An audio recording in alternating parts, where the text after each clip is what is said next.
ওই ওই ক্যাডা রে, আমার পুকুরে কচু শাক তুলছিস ক্যাডা? ঠাকুমা, আমি তুলছি গো। কে? আমিটা কে? পাশের পাড়ায় বাড়ি। ঠাকুমা, বাড়িতে যে রান্নার কিচ্ছু নেই, গরিব মানুষ আমি, তাই এই শীতে একটু কচু শাক তুলতে এসেছি। তুই এটা ঠিক করলি না। আমাকে জিজ্ঞাসা না করে আমার পুকুরে শাক তুলছিস? না বলে কারোর জিনিস নেওয়াকে চুরি করা বলে। সামান্য কচু শাক তুলছি বলে আমি চোর হয়ে গেলাম ঠাকুমা? আরে বউ, এটা সামান্য নয়। বাজারে এই কচু শাক অনেক টাকায় বিক্রি হয়।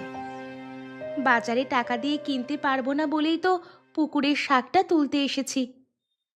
আমি রোজ এই কচু শাকগুলো বাজারে নিয়ে গিয়ে বিক্রি করি।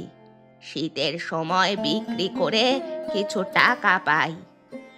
বুঝতে পেরেছি ঠাকুমা, আমি তো কচু শাকের টাকা দিতে পারবো না, তোমার পুকুর থেকে কচু শাক তুলেছিলাম, এই নাও।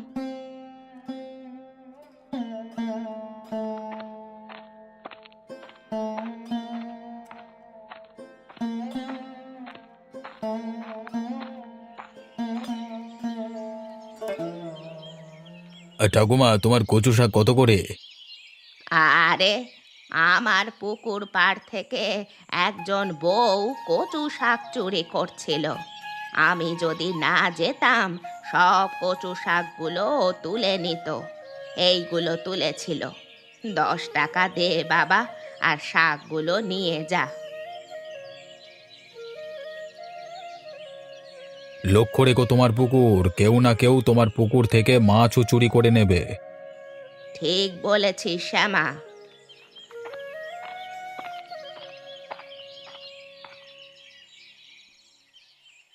আজকে তুমি যে বলেছিলে কচু শাকের তরকারি করবে, কই তোমার কচু শাক? অন্যের পুকুরে তুলেছিলাম সকালে, ঠাকুমা বারণ করলো, তাই তার কচু শাক দিয়ে চলে এলাম। ঠিক আছে, চিন্তা করো না। ঠিক একদিন দেখবে আমি তোমার জন্য কচু শাক কিনে নিয়ে আসবো। আমি নিজের কথা ভাবি না গো, তোমার আর বাচ্চাটার কথাই ভাবি। এত অভাব, তাই আর ভালো লাগে না। একটু সুস্থ হলে কাজে ঢুকে যাব। শুধু তুমি বাচ্চাটাকে একটু দেখে রেখো, হ্যাঁ? মেয়েটা আমাদের স্বপ্ন। আজ তোমাকে ডাক্তারের কাছে নিয়ে যাব, তোমার রক্ত পরীক্ষা করে ডাক্তার ওষুধ দেবে, তুমি ঠিক ভালো হয়ে যাবে দেখো। কি ব্যাপার মিতা, আজ এত তাড়াতাড়ি? মা, আজকে আমাদের স্কুলের টিচার মিটিং এর জন্য তাড়াতাড়ি ছুটি হয়ে গেছে। ও আচ্ছা, তাহলে স্কুলের পোশাক খুলে এসে একটু ভাত খেয়ে নিবি আয়। মা, আজ তুমি কচু শাক রান্না করেছো? না রে মা, কচু শাক আর পেলাম না, পরে একদিন রান্না করে খাওয়াবো। আচ্ছা ঠিক আছে। মা, আজ আমাকে একটু বিকেলে পার্কে ঘুরতে নিয়ে যাবে? আচ্ছা ঠিক আছে, নিয়ে যাব। বাবা, তুমি আমাদের সাথে যাবে তো?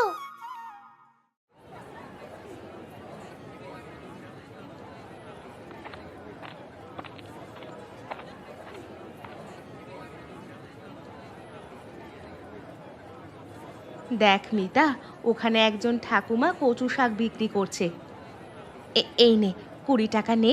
ঠাকুমাকে জিজ্ঞেস করবি সব শাকের কত দাম। যদি 20 টাকা হয়, তাহলে তুই সব নিয়ে নিবি।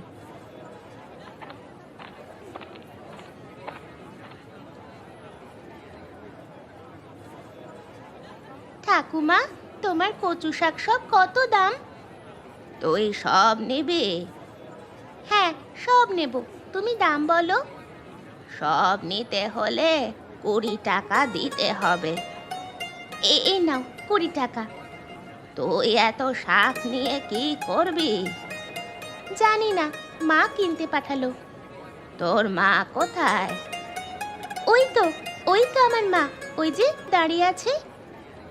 ওইটা? ওইটা তোর মা? আমার মাকে চেনো তুমি?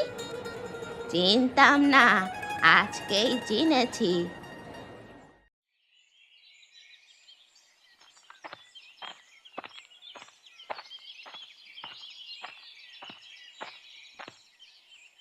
কি গো, মেয়ে কচু শাক নিয়ে কোথায় যাবে?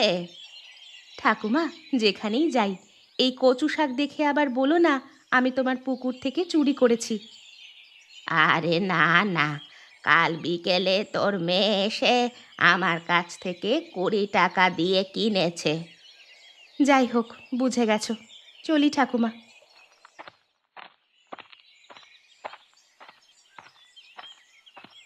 কচু শাক নিয়ে মেয়েটা কোথায় যায় আমাকে দেখতে হবে।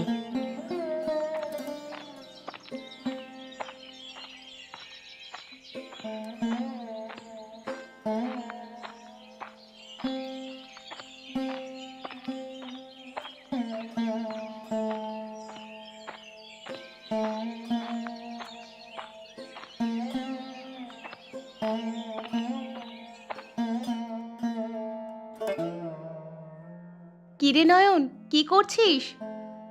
এই যে রেশনের চালের এত কাঁকর, কাঁকর না বেছে রান্না করলে দাঁত একেবারে ভেঙে যাবে। এই নে কিছু কচু শাক, আজ রান্না করে খাবি। তোর বর কোথায়?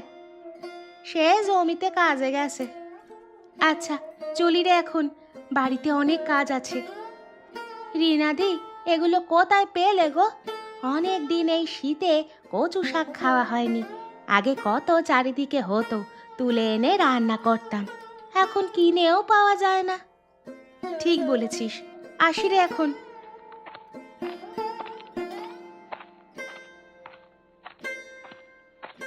মনে হয় বেশি দামে বিক্রি করলো। সেদিন চুরি করেছিল এই রকম বিক্রি করার জন্য। না, আমাকে জিজ্ঞেস করতে হবে।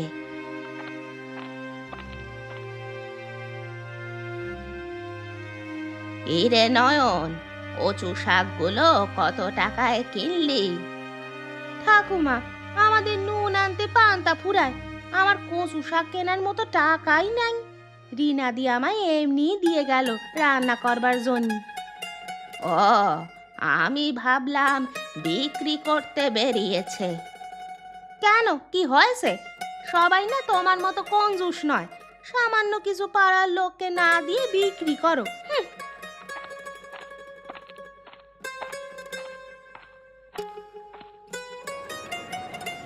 মা, আমি ওই দোলনায় দুলবো। আচ্ছা ঠিক আছে।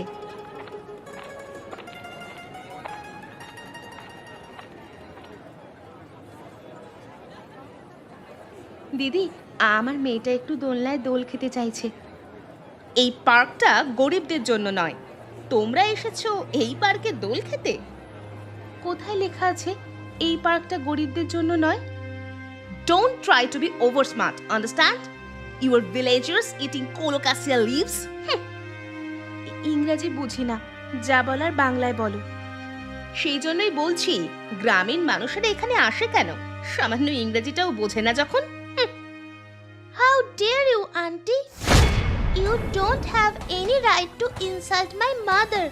And listen, this park is for everyone, also every child. Mind it, auntie. Colocasia leaves are very high protein natural food that are more significant for our body. You don't know about social education, understand? মা, চলো আমরা ওইদিকে গিয়ে বসি। মিতা, তুই ফরর ফরর করে কি সব ইংরেজিতে বলে গেলি মা? ওই আন্টিটা তোমাকে বলল অতিরিক্ত চালাকি করো না, তোমরা কচু শাক খাওয়া গ্রামের বাসিন্দা। আমি এটা শুনে আমার মেজাজ ঠিক রাখতে না পেরে আমিও দিয়ে দিলাম। আমি বলেছি, আপনার সাহস কত, আমার মাকে অপমান করার অধিকার আপনার নেই। তারপর বলেছি কচু শাক আমাদের শরীরে এক প্রকার হাই প্রোটিন খাবার, তাছাড়া আপনার সামাজিক শিক্ষা জানা নাই। তুই এত ইংরাজি জানিস, আমি তো জানতাম না রে মা। আমাদের স্কুলে বাংলার সাথে সাথে ইংরাজিটাও ভালো করে শেখায়, তাছাড়া ইংরাজি খুব সহজ। চল এবার বাড়ি ফেরা যাক মা।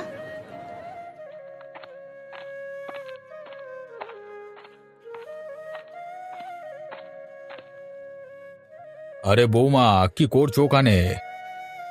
এই যে কাকু, কিছু কচু শাক চাষ করছি।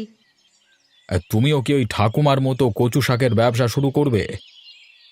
আরে কাকা, না না, ওই ব্যবসা ট্যাবসা আমার দ্বারা হবে না। জানেন তো, আমাদের পাড়ায় প্রায় সবাই খুব গরিব। এই শীতে অনেকেই কচু শাক খেতে পায় না, দাম দিয়ে কিনতেও পারে না। তাই ভাবলাম এখানে একটু কচু শাক চাষ করলে অনেকেই খেতে পাবে এই শীতে। তুমি তো মহান মেয়ে। মহান টহান বুঝি না, আমার মনে হলো তাই করছি। তা অতীন কোথায়? ও কেমন আছে? ও এখন অনেক সুস্থ, আজ পাশের গ্রামের জমিদারের বাড়িতে কাজ করতে গেছে। বাহ, ভালো করেছে। অতীন অনেক দিন ধরেই অসুস্থ ছিল, সুস্থ হয়েছে এটা শুনে ভালো লাগছে। কাকা, আমার কচু শাক হলে নিয়ে যাবেন, কাকিমা রান্না করে খাওয়াবে আপনাকে। সে আর বলতে, অবশ্যই নিয়ে যাব, এখন আসি।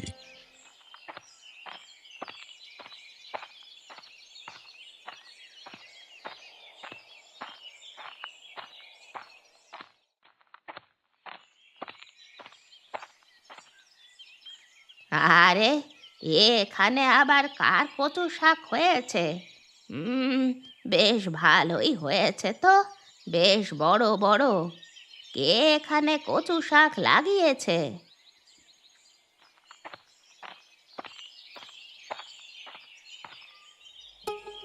এই এই তুমি কচু শাক চাষ করেছো? হ্যাঁ, নিজে করেছি। কেন, কোনো অসুবিধা আছে? না, কোনো অসুবিধা নেই। তুমি তোমার জায়গায় কচু শাক চাষ করেছো, কার কি বলার থাকতে পারে? তাই কচু শাকগুলো কি বাজারে বিক্রি করতে যাবে? না না, বিক্রি করব না। তাহলে কি করবে এত কচু শাক? দেখি কি করা যায়।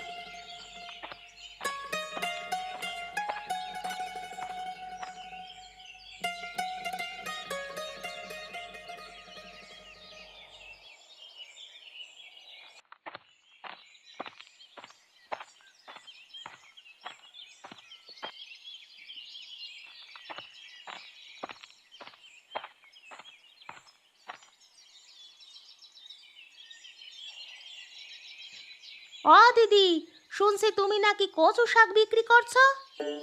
আরে না না, বিক্রি করছি না গো, এমনিই দিচ্ছি। নিজের হাতে কচু শাক চাষ করেছি, বিক্রি করার জন্য নয়।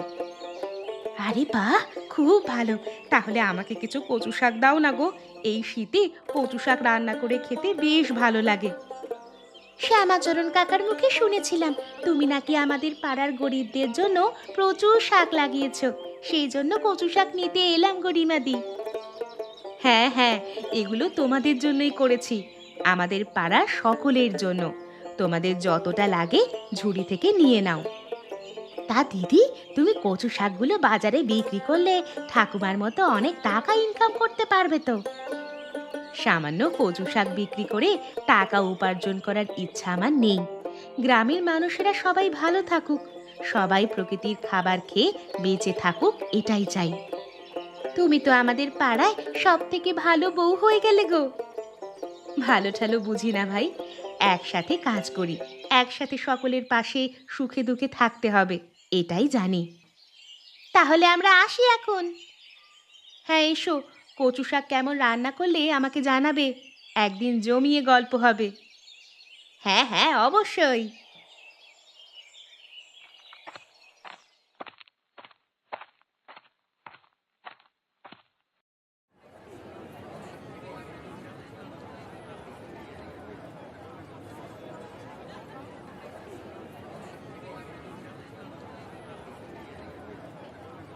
আরে, কচু শাক নিয়ে যাও।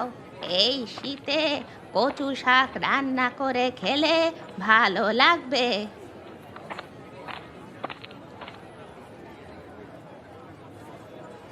না না বাপু, তুমি কচু শাক অনেক টাকায় বিক্রি করো।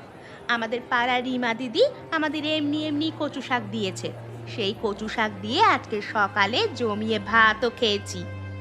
তোদের এমনি দিয়েছে, টাকা নেয়নি?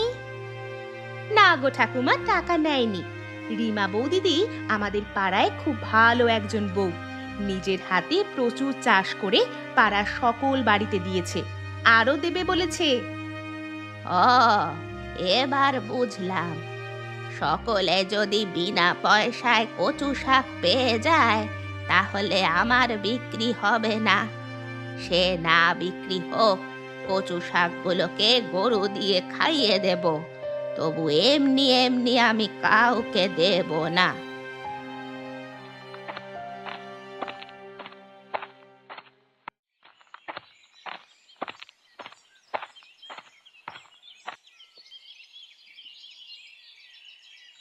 এখানে কি করছো অতীন?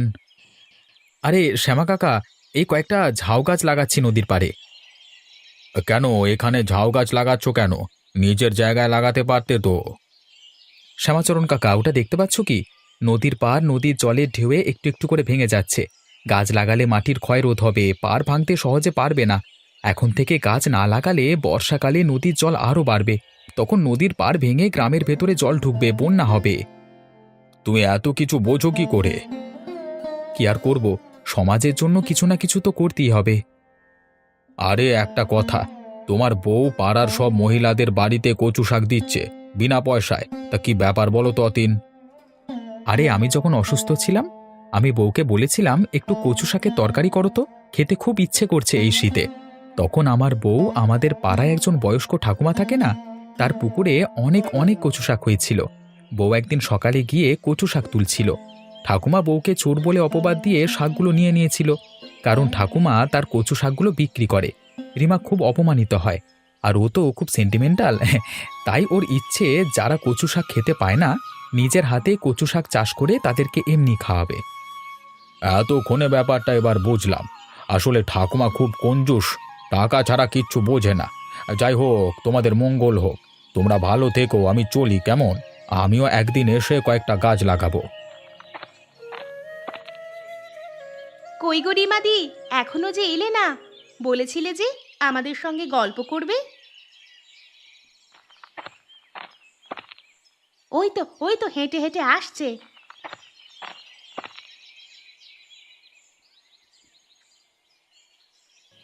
তোমরা সবাই কেমন আছো?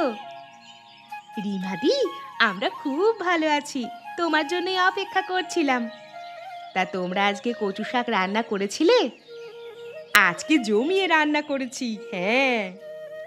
আমি কচু শাকে একটু চিংড়ি দিয়ে দিলাম, সবাই আজকে একটু বেশি ভাত খেয়েছে। বাহ, খুব ভালো করেছো।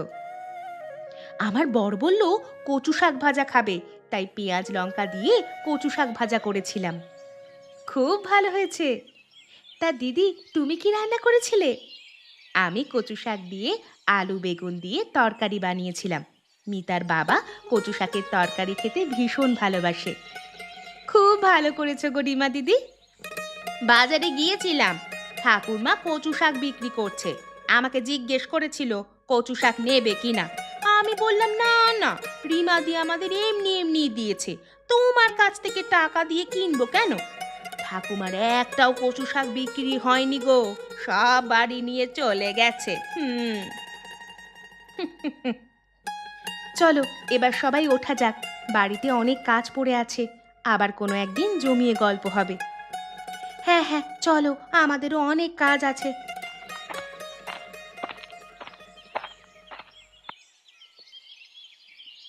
আরে কালকে তো দেখলাম ঠাকুমা রাস্তা দিয়ে হেঁটে হেঁটে বাজারে যাচ্ছিল, আজকে আবার কি হয়ে গেল? ঠাকুমা খুব অসুস্থ হয়ে গেছে, যক্ষ্মা হয়েছে, সেই জন্য কেউ ঠাকুমার কাছে যাচ্ছে না। ঠাকুমার কি হয়েছে? ঠাকুমার যক্ষ্মা হয়েছে, তাই ভেতরে কেউ যাচ্ছে না। ঠাকুমার তো মেয়ে জামাই আছে, তারা কেউ আসেনি? মেয়ে জামাই অনেক দূরে থাকে, তাদেরকে খবর দেবে কে? আর তাদের কোনোদিন এখানে আসতেও দেখিনি। তাদের মা কেমন আছে দেখতেও আসে না। ঠাকুমা শুধু টাকা টাকা করেই মরল। ঠিক আছে, তোমরা এখানে থাকো, আমি একজন ডাক্তার ডেকে নিয়ে আসি।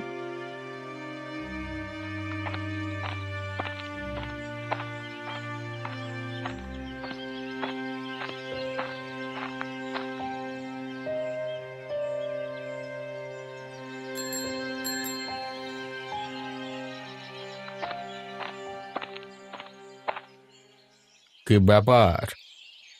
আমাদের পাড়ায় একজন বয়স্ক ঠাকুমা থাকে, উনি খুব অসুস্থ। আপনি যদি গিয়ে দেখেন খুব ভালো হয় ডাক্তারবাবু। ঠিক আছে, আপনি যান, আমি যাচ্ছি।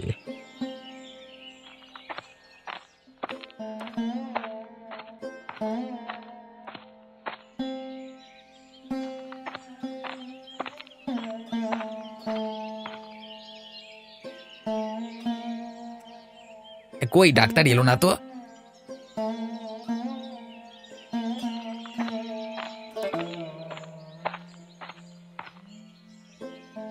ডাক্তারবাবু চলুন, ঠাকুমা ভেতরে শুয়ে আছেন। আপনিও আমার সাথে আসুন।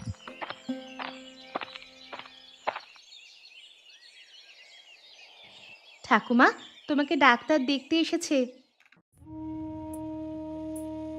ঠাকুমার যক্ষা হয়েছে, সাবধানে থাকতে হবে। আমি ওষুধ লিখে দিচ্ছি।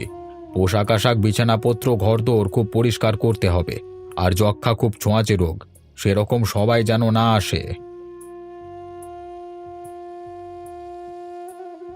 এই মেডিসিনগুলো খাওয়াতে হবে। ডাক্তারবাবু, আপনার ফিসটা তো আমি নিয়ে আসিনি, পরে আপনার বাড়িতে আমি পাঠিয়ে দেব। ঠিক আছে, ফিস দিতে হবে না। একটু পরিচর্যা করতে হবে ঠাকুমাকে, তাহলেই তাড়াতাড়ি সুস্থ হয়ে যাবে।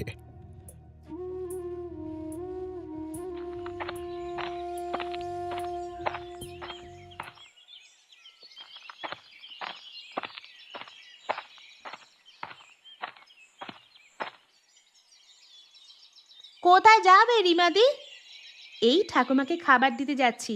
ঠাকুমার তো আর রান্না করার কেউ নেই, কেউ যদি খাবার না দেয় তো ঠাকুমা না খেতে পেয়ে মারা যাবে। চলো, আমিও তোমার সাথে যাব। ঠিক আছে চলো, এখন ঠাকুমা অনেকটাই সুস্থ।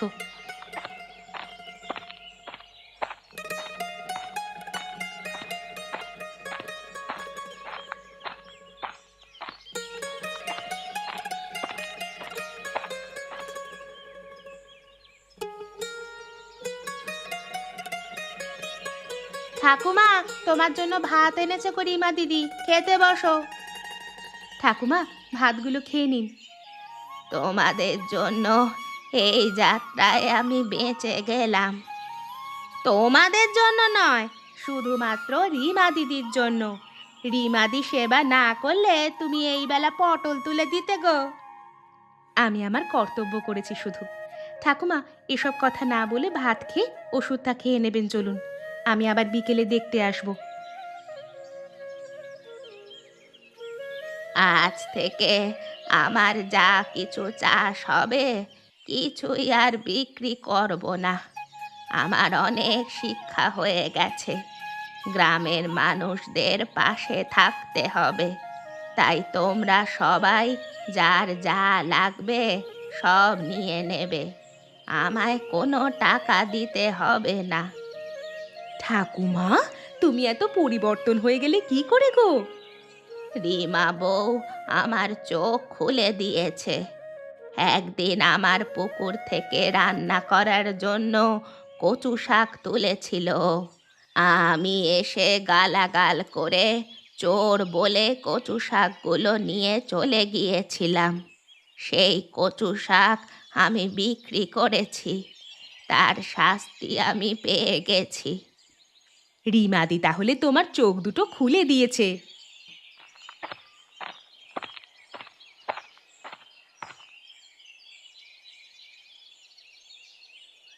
কি ব্যাপার, তোমরা সবাই এখানে কি করছো? রিমা মা, আমার এই পুকুরের সব কচু শাক আমাদের পাড়ায় সবাই খাবে। কিন্তু তোমার কচু শাকের টাকা তো এরা কেউ দিতে পারবে না, আমরা যে সবাই গরিব। তুই কি ভাবলি রে? আমি কি একেবারেই নিষ্ঠুর? আমারও মন বলে কিছু আছে। কদিন আর বাঁচবো? তুই না থাকলে তো কবেই মরে যেতাম। তাই শুধু কচু শাক নয়, আমার বাগানে যা যা সবজি চাষ হয়, যা ফল চাষ হয়, সব আমি পাড়ার গরিবদের দেব।